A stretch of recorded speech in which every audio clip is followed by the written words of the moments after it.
బలహీనతల్లోకి, సమస్యల్లోకి, పాపంలోకి, పొరపాట్లోకి నెట్టడం, ఆ తర్వాత నిరాశలోకి నెట్టడం, చివరికి దారి లేదు సావు అని ప్రేరేపించటం సైతాను పని, దురాత్మల పని. ఛాన్స్ ఇవ్వద్దు నాన్న.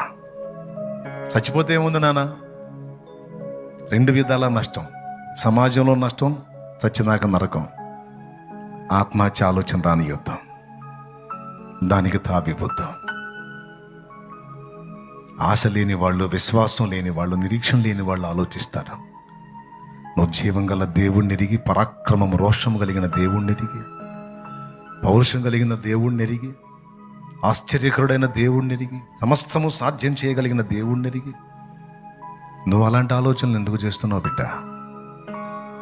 అవసరం లేదు నాన్న. నా దేవుడు సజీవుడు, నా దేవుడు సర్వశక్తి గలవాడు. ఎన్నాళ్ళకి కార్యం చేస్తాడో చేయనే. నువ్వు కార్యం చేసేంత వరకు